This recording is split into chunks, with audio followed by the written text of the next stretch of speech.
Welcome to Lift Your Legacy. My name is Jacob Prupp, father, husband, and rabbi. And each week we bring you an inspiring person or message to help you unlock your inner potential and create change that will impact the future. Thank you for listening, and let's get to it. Ladies and gentlemen, I am thrilled to have on today Ari Schonbrun, who is now a renowned speaker. But on September 11th, 2001, he was working for Cantor Fitzgerald, and he found himself on the 78th floor of the World Trade Center. Now, what's shocking is that he was really one of 600 people from his company that were in the building at that time that came out unscathed, and the harrowing experience launched him into a career of service and helping others, and taking this experience and showing how this experience for him and how all of the experiences in our lives are opportunities for us to grow and to change. Again, you think to yourself, and it's so different and difficult, like, the current state of the world in a lot of ways, and everyone's trying to compare it back to other difficult times in history. And it's fascinating. We actually have someone who has been through an amazing experience and has been able to translate that tragedy, that harrowing time, for good and growth, which ultimately is sort of what we're all trying to do. So this is a great one to take notes on. I'm thrilled so much. I appreciate Ari coming on, and enjoy our discussion. And one of the things that I'm hoping you will see at this point is that we are extremely focused on living a better life. And one of the most important components of that is getting the direction and the one-on-one work that you need in order to live better. So I am a strong proponent of coaching. I do a lot of coaching myself, and I would encourage you, if you're listening to this, to please do what many other people have done. Reach out. Let's have a conversation. There's no obligation to you whatsoever, to see if we might be a good fit to work together. And if that might not be the case, I would be thrilled to introduce you to any of the multitude of options and networks and people that I know who could provide that help. So again, please reach out via social channels, whatever it might be. I don't think I'm too hard to find, certainly not, I hope. And let me know how I could be of benefit to you. Thank you so much. I am thrilled to be here with a renowned speaker, someone who has been very inspiring to so many people, Ari Schonbrun, who is joining me today from quarantine in New York. Thank you so much for joining me. I'm thrilled to have you on. Thanks for having me. So for those that aren't familiar, you have one of the most harrowing stories during one of the most harrowing times in the country's history. I would venture to say one of those watershed moments that, now we can tack COVID on as another one of those watershed moments, but certainly something that's changed fundamentally the face of American foreign policy, and in many cases, your personal life, which was your experience on September 11th. Maybe tell me a little bit about sort of how you got to working with Cantor Fitzgerald on the high floors of the World Trade Center, and sort of your experience, then really how it sort of unleashed the current iteration of you today. Sure. So I started to work for Cantor in 1993, end of 93. By the way, I missed that first bombing. Okay, because that first bombing was in February of 93. Really, it's not going to happen again. Might as well start working here. Yeah, I joined them in October of 93. And I've been working for them I actually just left them 3 years ago. Actually 3 years and a month right now. So I was working for Cantor. We occupied the top 5 floors of Tower 1 of the World Trade Center, the North Tower. My office was on 101. 101st floor, magnificent views, incredible. You can see Kennedy Airport from my office. It was like really, really cool.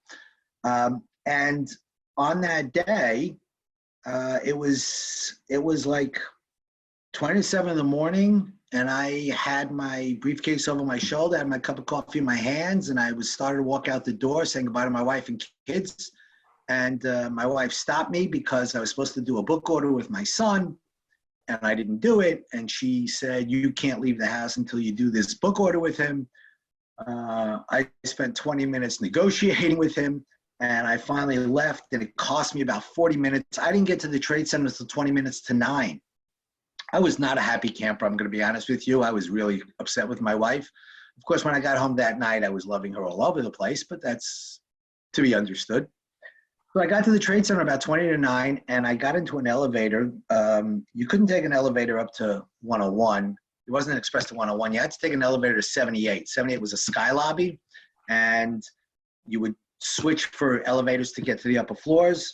And I got into the elevator. There was an elevator that came down on the right side of the lobby. I got into it, took me up to the 78th floor, made a left, and started to go to the elevators that I needed to get to my office. And all of a sudden, I thought a bomb had gone off in the elevator. The entire building shook. The lights went out, the place filled with smoke, and I was literally thrown off my feet. I got to tell you, I was scared. I had never been that scared in my life. I ultimately bumped into a coworker of mine who was on the elevator that I was about to get on when the plane hit, and she had suffered third-degree burns. Her hair was singed, her clothes were burned. She had third-degree burns up and down her arm. She was a wreck. And she saw me and she said to me, Ari, please help me. Whatever you do, please don't leave me. And I said, Virginia, I promise I will not leave you. I will help you and we will get out of here. By the way, we weren't very good friends at the time. As a matter of fact, she was an internal auditor and she almost got me fired the year before. So it was a little bit of a test for me, but I think I passed with flying colors because I did actually, we walked down 7, 8 flights of stairs. We got out of the building. What as this is happening, like, what are you thinking? Like, do you have any idea what happened? Like, what's going on in your mind? So we didn't know what happened at first. We didn't know what happened at first.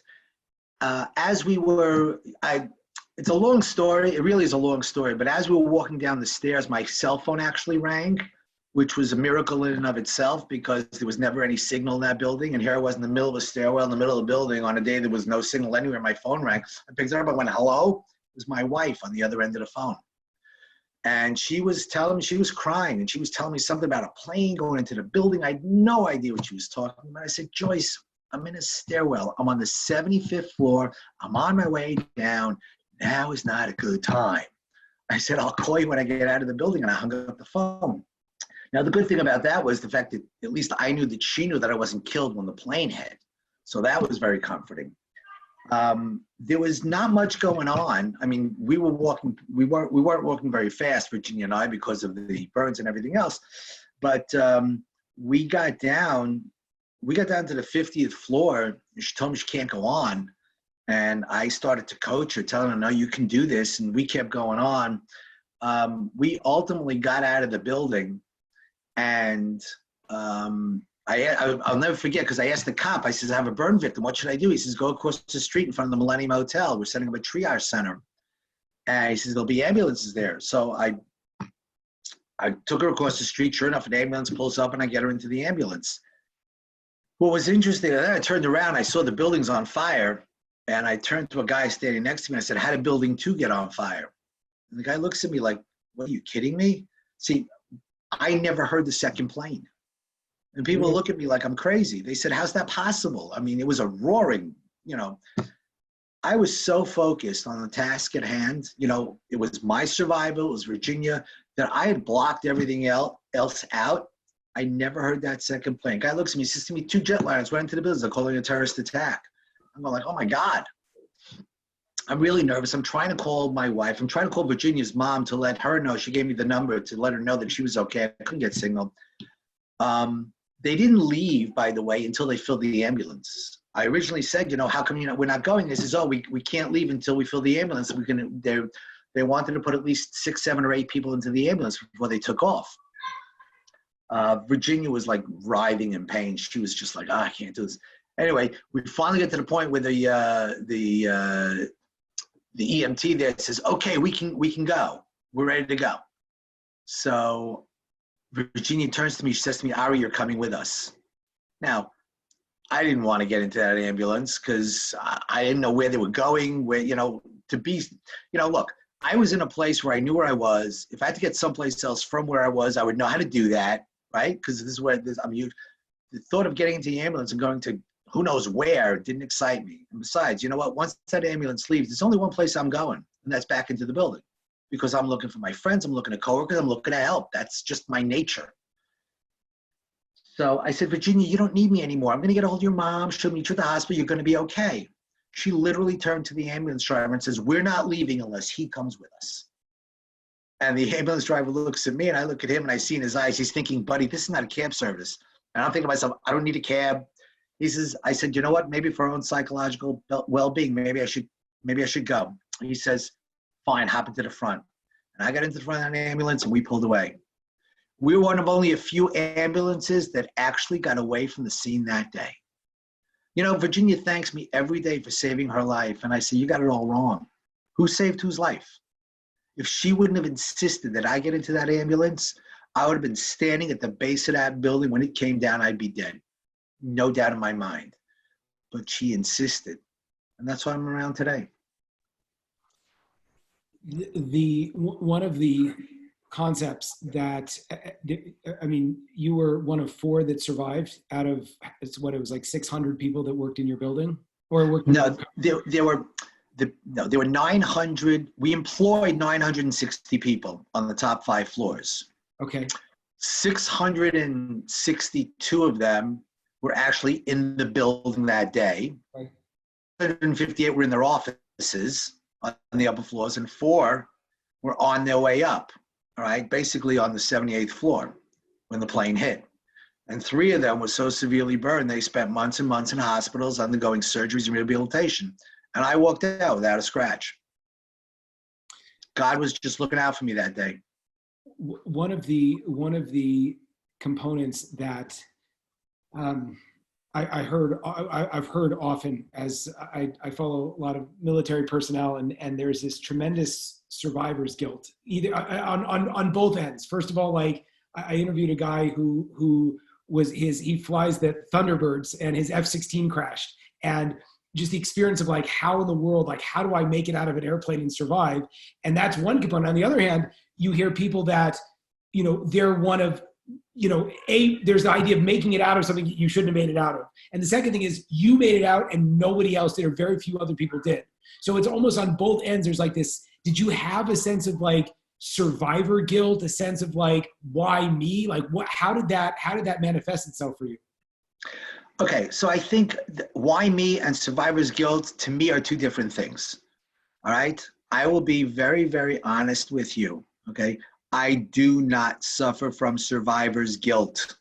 I am so happy that I made it out. My family is happy that I made it out. Okay, I do not feel guilty about surviving. The question is the question of why me. That's an interesting question. Now, the question of why me, what I figured out was I've got the gift of gab. All right, I am not afraid to stand up in front of an audience. You know, they say that man's 2 biggest fears, you know what they are? Number 1, or taxes. No, number 1, right. No, number 1 is public speaking, and number 2 is death. Yeah. Those are man's 2 biggest fears, which means if you're at a funeral, you would rather be in the box than delivering the eulogy. Right. But I've been given the gift of gab, and I've been given the gift that I can stand up in front of 1,000 people and tell my story without any fear whatsoever. So I think God wanted me to spread the word, so to speak, talk about the miracles that happened, because there were many miracles. I didn't go through a whole lot, you know, it's the time's short, but there are many, many miracles. You can read about it in my book, by the way. I wrote a book called Miracles and Fate on 78, and it tells my whole story. And in there, you'll see all the different miracles that happened to me on that day. So I felt that it was important that, you know, I have a mission. I have something that needs to be done.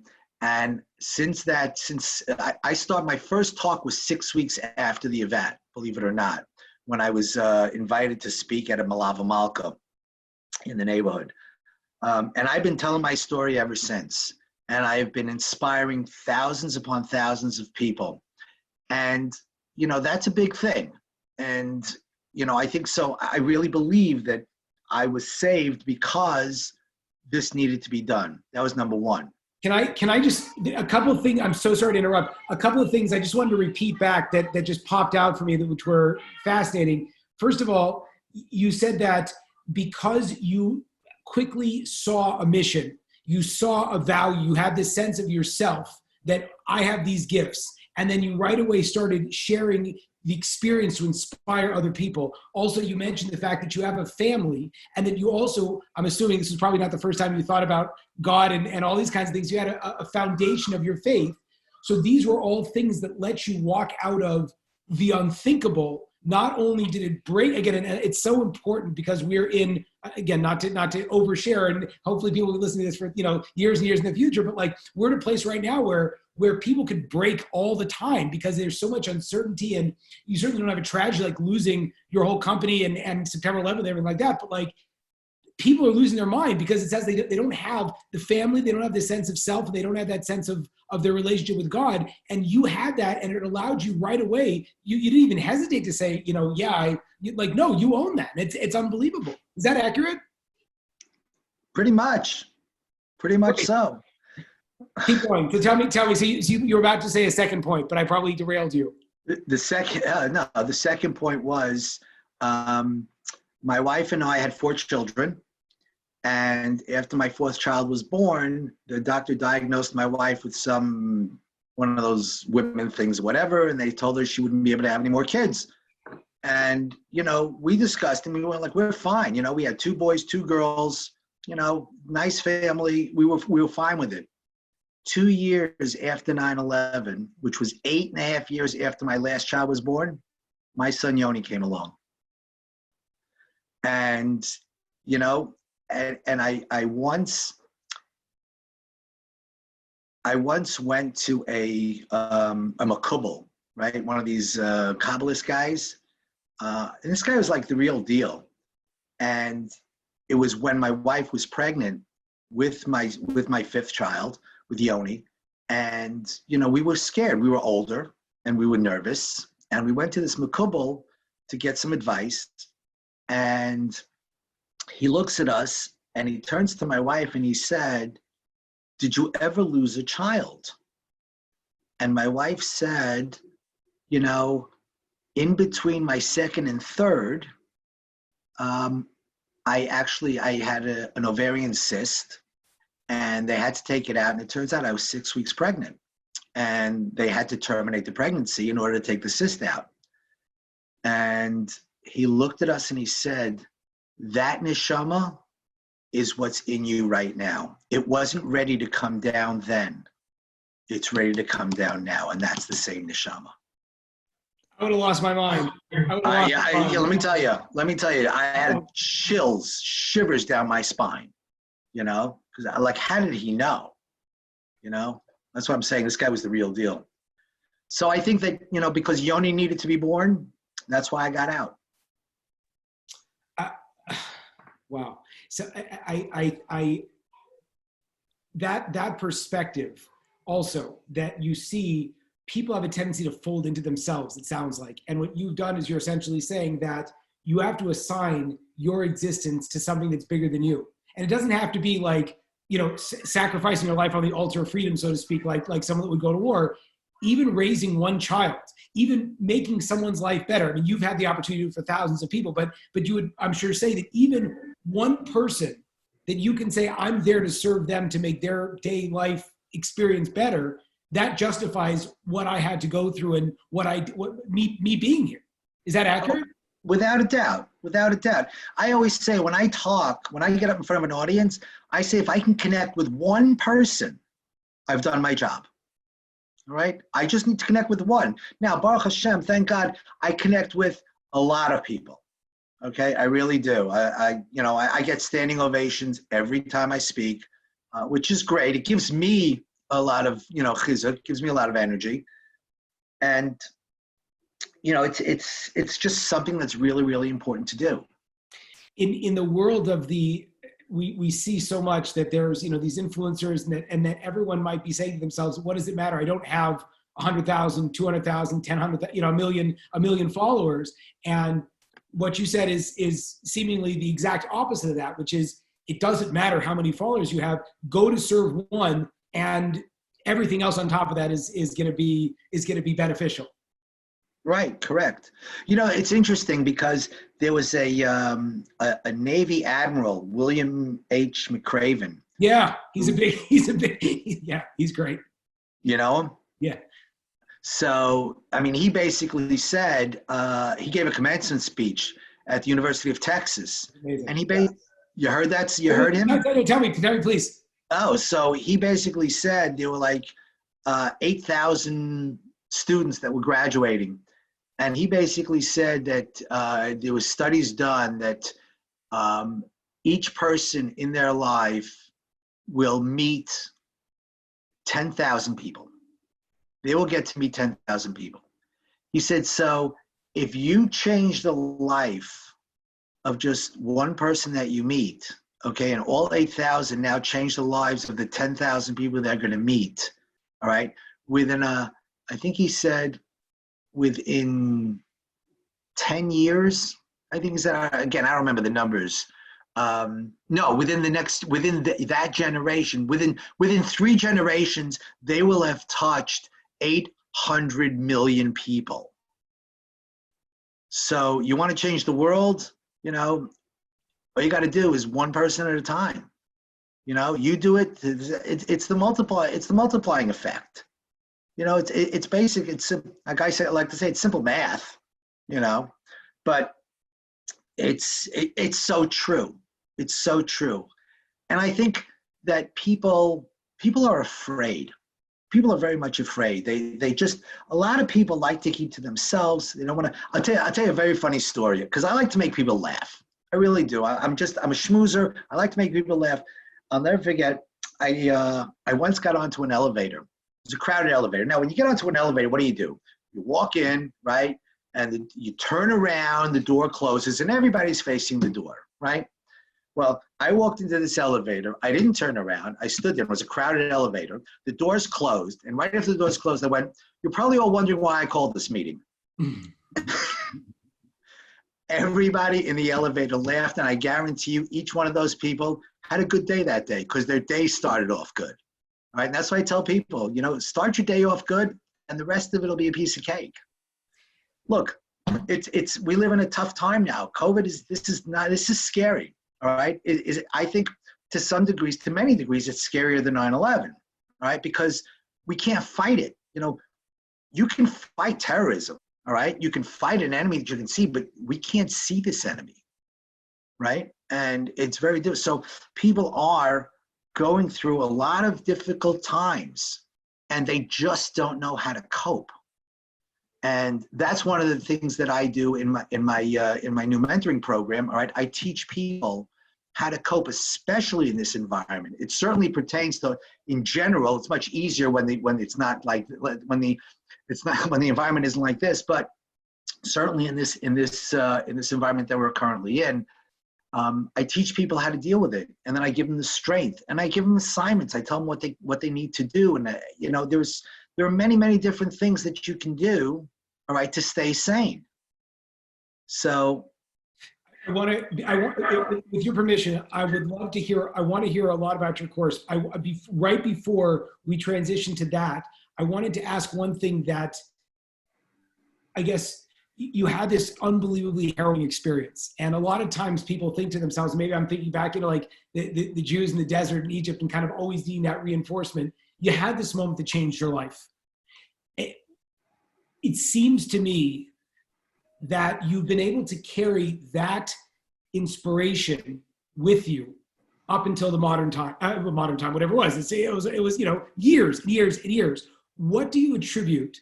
What allowed you to have that experience and to be able to change your life? Because so often people have experiences. Again, within your major story, you saw, you know, you have millions of little things that happened that could have changed your life if you had paid attention to it, right? But people have these huge things happen and they're the same person a week later. So how did you keep that inspiration?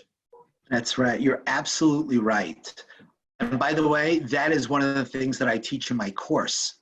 Then we went to the course already. Great. No, that's one of the things I teach in my program. I don't like to call it a course because it's an 8-week program. But that's one of the things I teach in my program. I'll give you a perfect example. There was once a story of, I think it was Rav Shach was in a cab once, and the cab driver saw him, and Rav Shach started to make conversation with him. And it turns out this guy, when he finished the army, he went on safari. He and a friend of his, they went on safari, and they were in the jungles of Africa. And all of a sudden, the cab driver was a Chiloni. He wasn't religious. He wasn't Orthodox. And so they were in the jungles, and all of a sudden, a boa constrictor started to wrap itself around his friend. And his friend started to freak out, and he started saying, what should I do? What should I do? So he said, so I told him, I say, say Shema Yisrael, say Shema Yisrael. So he says, Shema Yisrael, Hashem Elokeinu, Hashem Echad. And all of a sudden, the boa unwrapped itself and slithered away. And he made a decision right then and there that when he gets back to Israel, he's going to become a Baal Tshuva. He's going to the friend who got the friend. Yeah. He's going to be a Baal Tshuva, and he's going to, he's going to be Orthodox, and he's going to, raise an Orthodox family, etc. So Rav Shach looks at the cab driver and he says, well, what about you? And his response was, well, it didn't happen to me. So very often, people that see something, all right, they've got that attitude of it didn't happen to me. The reason that it stuck with me, and this is very, very important, I didn't change overnight. And and as I was changing, it wasn't large wholesale changes. I didn't say I'm changing my life. I'm going to go to yeshiva, I'm going to sit and learn. All right. It wasn't like that. As a matter of fact, I was the same guy on Wednesday that I was on Tuesday. Nothing for me had changed other than the fact that I lost 658 friends and coworkers, but my life didn't change, so to speak. What happened was, as I started to tell my story and it started to sink in, the miracles that happened, I realized, oh my God, this is out of the ordinary. And so slowly, very slowly, I started to change one thing at a time. I took a little bit on more, a little bit of this, a little bit of that. And as I went on, I believe I became more religious, all right? But I believe I became more spiritual. And I was able to keep this going because I did it slowly. All right, you're right. People that, if something happens, and then 3 days later, they're back to where they were and it's all gone. And what? All right, you can't. If you try to do it too quick or too much, it's never, ever going to last. It's like starting a diet, right? When you start a diet, what are you going to do? I'm starting a diet, I'm going to lose 50 pounds, okay?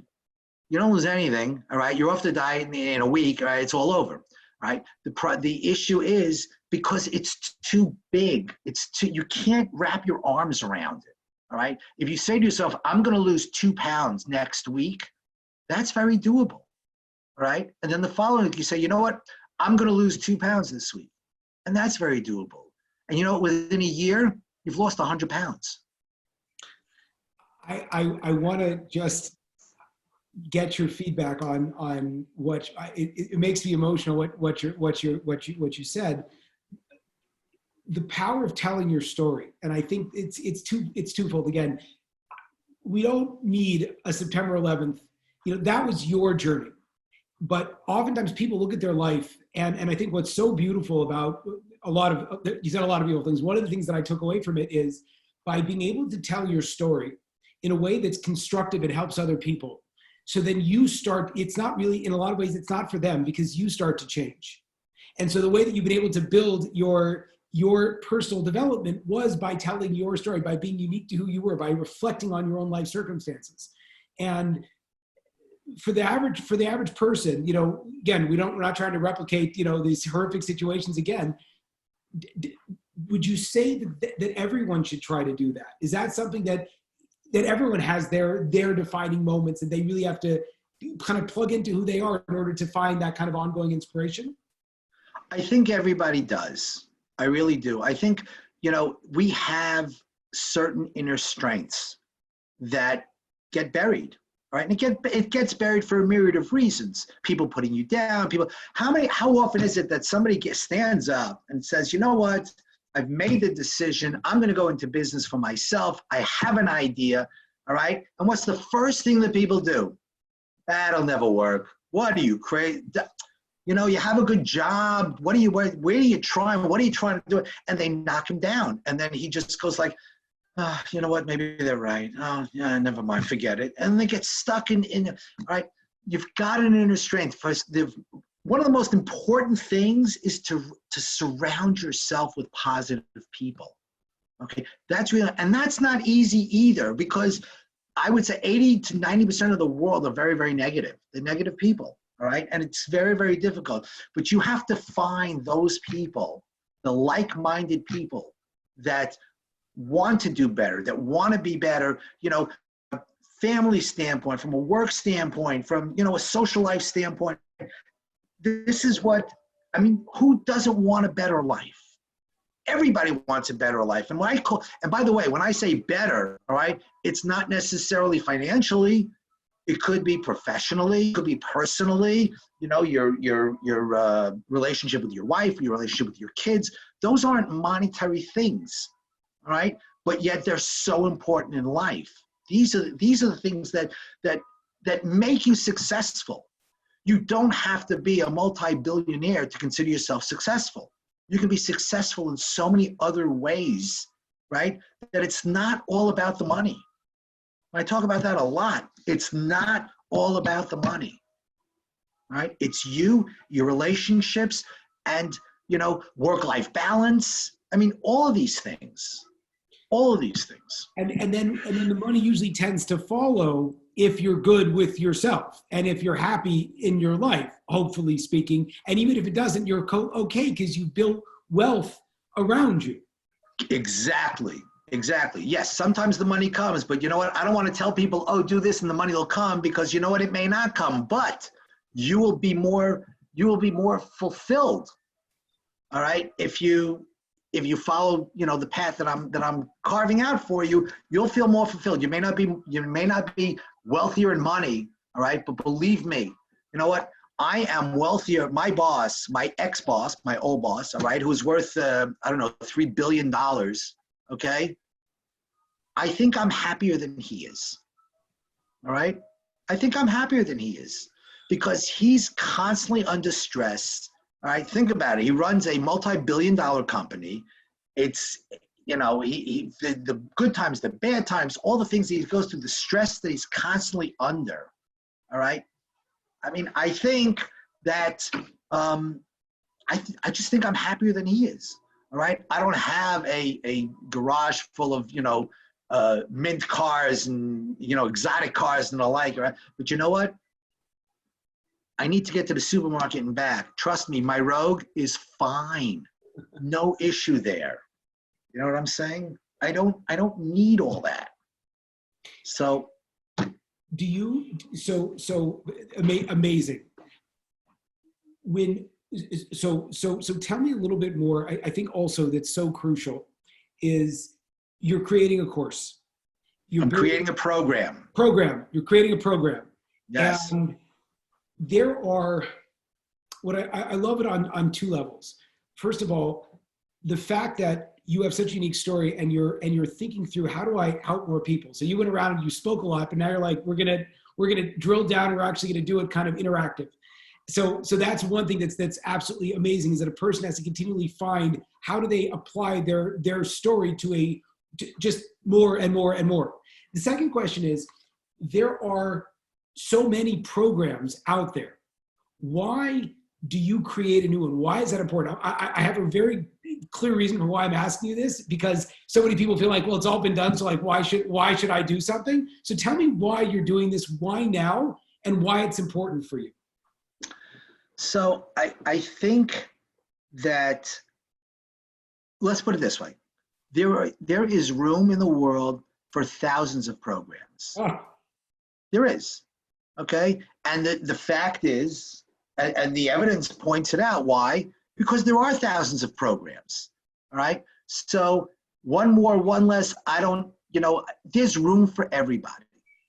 But my program, one of the reasons I did my program was what I teach comes out of a real life experience, all right? A lot of people, they build a program out of the books they read, what they learned in college, all these things, but not anything that they actually went through, right? The the best speakers, the best motivational speakers are those that went through something. The trials, tribulations. I mean, one of my all-time favorite is Les Brown. Yeah. Oh, Les Brown, he's absolutely amazing. And you know what? When he was in 8th grade, they told him he was educationally mentally retarded, right? And look where he is today. I mean, if he is still alive, right? I saw him on Facebook Live today, so hopefully so. Okay, right. So I think so. My program is built around my personal experiences. All right, that's something that you can't replicate. Yes. You know what I'm saying? You can't build my program because you didn't go through it. So that's why I built the program, in order to be able to help people understand, you know, what's going on in life, what's going on in their lives, and how they can improve it. I mean, that's what it boils down to. It's, you know, it's all about the outcome. All right. Are you going to be better off in 8 weeks after my program than you are today? If you do the work, I guarantee it. Okay. People say to me, do you give guarantees? I said, sure, I give guarantees. I guarantee that if you don't do this program, you're going to be no better off in 8 weeks than you are today. That's my guarantee. For sure. So maybe in the time we have left, if you could tell me a little bit about what ideally, like a person, if they're thinking about, okay, is it time for me to start to, again, so many people think to themselves, okay, COVID, and like, I'm so overwhelmed right now and it's so difficult. And, you know, again, like you brought up, like, how do I cope and how does this whole thing work? So when should a person, or how does a person make a decision? I need to go on a path to development, and what should they be thinking as they go into working on your course, or in general, a path of growth? Okay, so two different questions, right? I'm Jewish. That's how it goes. Huh? I said I'm Jewish. That's how it goes. All right. As to the when is easy. Yesterday. Okay. That's the when. Okay. Right? Because let's be real. Okay. If you have a problem, okay, I'll give you an example. You're sick, right? You have some whatever it is. You're not sure what it is. You need to go to the doctor. Okay. Are you going to go to the doctor today to take care of it? Or you're going to say, no, you know what, I'm going to get better all by myself. Right. And then a week goes by and 2 weeks go by and you're still sick. Right. It's like, you need to go to the doctor. No, I can't. Yeah. Okay. That's what people do. All right. That's what they do with their lives. All right. My life needs to get better. Well, what are you doing to make it better? Well, you know the definition of insanity? Doing the same thing over and over again and expecting different results. That's insanity. But yet, that's what people do every single day. Every single day. All right? They don't do anything to help them with those changes. So when do you need it? You need it yesterday. And I'll be honest with you, it doesn't have to be my program. Right? I personally believe everybody needs inspiration. Everybody needs motivation. You don't like me, that's okay.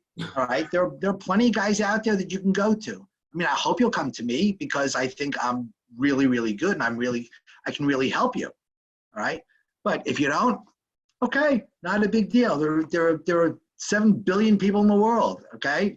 Trust me, you're not going to be the guy that's going to make me go broke by not joining.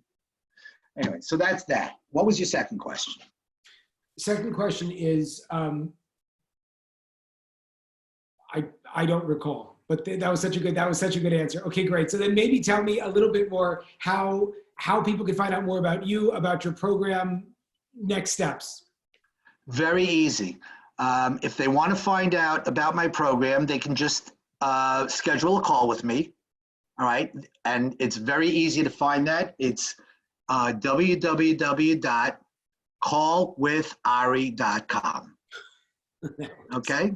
www.callwithari.com. They have to just go to that link. It'll take them right to my calendar. They can click on a date and time that they want to talk, and we'll get the dialogue started. It's outstanding. This was so wonderful. I really appreciate you making the time to come speak. And anyone that's listening, I so encourage the course, the book, everything. Thank you so much. It's really profound. Thank you, Jacob. I appreciate you having me on. My pleasure.